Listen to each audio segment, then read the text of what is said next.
The call comes in the middle of the night. Another crisis, another fire that only one person can put out. And Tommy Norris reaches for his phone before he's even fully awake, because that's what he does. That's what he's always done. Somewhere out in the West Texas oil fields, something is broken. A rig, a deal, a relationship that was supposed to stay professional. And the one constant in all of it is Tommy, the man who shows up, the man who stays, the man who, even when he's exhausted and half drunk and knows better, can't walk away from a broken thing that needs fixing. And here's the thing. You've already done a version of that in your life. Maybe not in West Texas, maybe not with oil rigs and high-stakes negotiations, but you've been that person, the one who shows up, fixes it, stays too late, goes home wondering why you can't stop. Tommy Norris, played by Billy Bob Thornton in Taylor Sheridan's Landman, is what the oil industry calls a fixer. Officially, he's a senior executive at a West Texas oil company. Unofficially, he's the man they call when something is already on fire. Rig accidents, cartel entanglements, board revolts, fractured family that keeps pulling him back in. What makes Tommy psychologically fascinating isn't that he's good at his job. He's exceptional. What's fascinating is what that competence costs him and why he keeps paying. Because when you watch Tommy closely, you notice something. He is most alive when things are most broken, and he's most comfortable when they're not. See, there are 3 psychological patterns working inside Tommy Norris. You might find that one of them lives inside you too. Watch how Tommy enters any room where something has gone wrong. There's a quality of activation, a subtle aliveness that isn't there when things are running smoothly. He scans the situation fast. He knows what needs to happen before anyone else has finished explaining the problem. And he moves. He carries debt. He carries a fractured marriage. He carries the weight of a family that orbits around him even when he isn't there. And yet, the calls still come. And he still picks up. Not reluctantly, reflexively. Now, when was the last time you did that? When did you last step into manage a situation that technically wasn't yours to manage? A family member's crisis, a friend's unraveling, a colleague making the same mistake on a loop. You didn't plan to get involved, you just couldn't not get involved. Here's what psychology calls that pattern: the savior complex. You've probably heard of it. It's a compulsive need to fix, rescue, and be indispensable.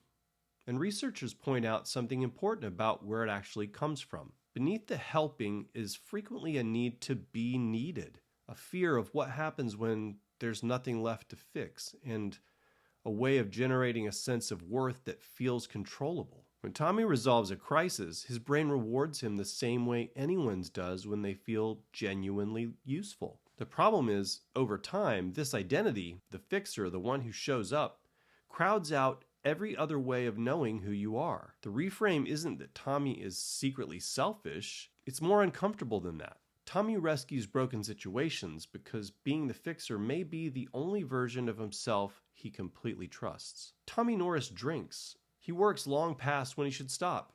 He takes on problems that aren't technically his and responsibilities that no one asked him to carry. He is, by any external measure, perpetually occupied. And yet watch him in the rare moment when there's nothing immediately on fire. There's an unease, a restlessness. The man who can negotiate with a cartel can't sit quietly in a room with himself. You've probably done this. Maybe not exactly like that, but you've stayed busy when you should have been still, taken on more than you had bandwidth for because the alternative was sitting in a quiet room with your own thoughts. Said yes to something that would cost you because saying no meant having nothing to do but feel. Psychologists call this task-oriented coping. Researchers Norman Endler and James Parker identified it in 1990 as a distinct stress response style. When things get emotionally overwhelming, some people focus intensely on task and problem solving, not to resolve the feeling, but to escape it. Studies on workaholism have found the same pattern underneath. Compulsive busyness doesn't reduce emotional weight, it postpones it. Tommy works, Tommy drinks, Tommy says yes to things he knows are wrong. Not because he doesn't understand the consequences, because stopping, like really stopping, means the feelings catch up. Here's the reframe. Tommy Norris isn't driven by ambition, he's driven by avoidance. The hustle isn't momentum, it's a dam, and the river behind it has been rising for a long time. This is what we can observe about Tommy Norris without knowing his backstory. He relates to people through usefulness. He struggles to receive care as naturally as he gives it. He keeps choosing difficult relationships, ones where he is needed, where there's something broken that he might fix. And despite being genuinely good with his kids, he carries a quiet, persistent guilt about whether he's been enough for them. These aren't random traits, they form a pattern. And that pattern has a name. There's a psychiatrist whose first name is Ivan, and I can't pronounce the hyphenated last name. It looks Russian or something. But he coined the term parentification to describe what happens when a child is placed into the role of emotional or practical caregiver for the adults in their life. That child learns to organize their entire identity around being responsible for others. They become an adult who relates to the world through competence and caregiving because that's the only role they ever learned was safe. Research consistently shows that parentified children grow up with a deep, often unconscious belief. I am only valuable when I'm taking care of someone. They seek out broken systems, broken relationships, broken situations. Not always consciously, but because that is the terrain where they know how to belong. Maybe your childhood didn't look like Tommy's, but maybe you know what it felt like to be the capable one in a house where the adults weren't. To learn early that love was conditional on usefulness, that the safest way to exist was to be needed, that if you stopped fixing things, you stopped mattering.